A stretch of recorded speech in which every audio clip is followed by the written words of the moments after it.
There are a couple things. I have a whole chapter on, kind of investment suggestions, portfolio allocations, and all that.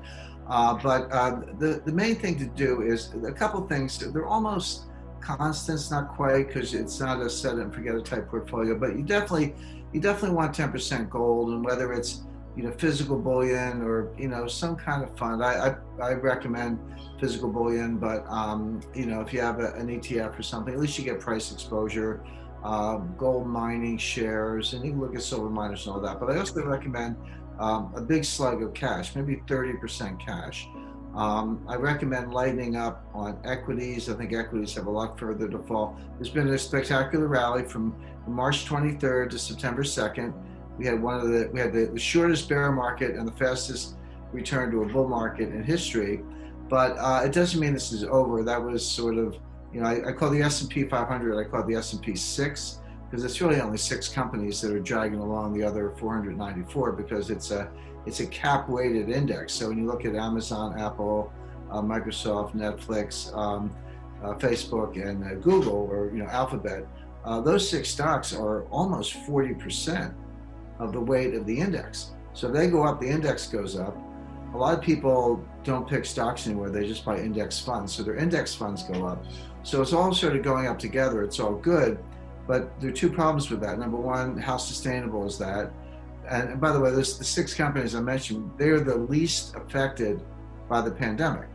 Meanwhile, so my point is that the stock market is completely detached from the economy. It used to be that stock market was kind of a proxy for the economy, not exactly, but to some extent.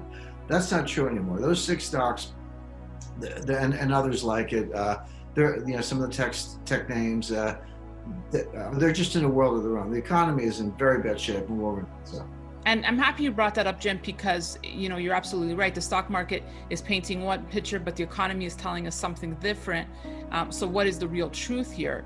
And that leads me to my other point about the debate of inflation versus deflation. And I know you're one of the few experts out there saying, actually, the Fed wants an inflationary environment, but they might not get it. Right. Well, I've said that for a long time, and they haven't been able to get it for a long time. It's just literally in the past few weeks that the Fed has come out and more or less admitted this in a couple of respects. But so first of all, the idea that money printing causes inflation is just not true. Now, everyone believes it's true.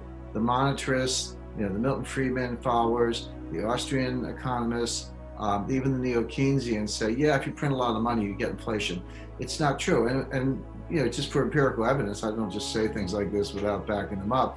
Between 2008 and 2015, when they ended, 2014, when they ended QE3 at the time, the Fed expanded its balance sheet by almost $3 trillion. And we never had inflation. We never had serious inflation. You get 1.5%, but we never had serious inflation. The whole time the Fed had a target. This is 11 years if you want to go all the way to the end of the expansion in 2019, technically February 2020. 11 years, and the Fed never hit their target of 2%. A couple months, yeah, but not on a sustained basis, and certainly nothing above that. So I like to say it's a sad day when the Fed wants inflation and can't get it, and they do want it. So now they've come up with a new monetary policy. They've sort of, as I say, given up on the money printing thing. They say, we're just going to let the economy run hot. We're not going to worry about money supply as much. We're just going to basically let unemployment drop, hopefully, and let inflation go. And if it goes above 2%, we're going to let it stay there for a while. So the below 2% and the above 2% kind of average out to 2%. That's new. Here's the problem. You can say it. You can take a vote and make that your policy. It doesn't mean you can make it happen. They failed for 12 years or 11 years. Why do we think they're going to succeed now? The greatest danger in the macroeconomy today is deflation, because of declining labor force participation, declining productivity, and most of all, velocity. Velocity is the turnover of money. It doesn't matter what the money supply is. If it's not turning over, if there's not lending and spending, if people aren't chasing the goods, then you're not going to get the inflation.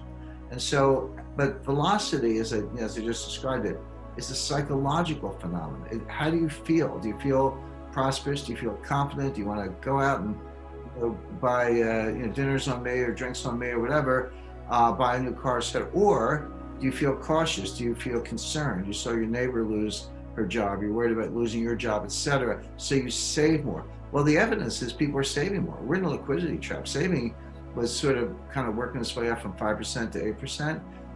In April, it was 33%. In May, it was still 25%. In June, it was 17%. So savings can be a good thing, but in the long run, if you have productive investments, and that's a big question, but in the short run, the savings come out of consumption. If I make money, I'm either going to save it or spend it. Well, if I save more, I'm spending less. So all the signs are point to deflation. The Fed can say they want inflation, and they can print all the money they want. Doesn't mean they're going to get it.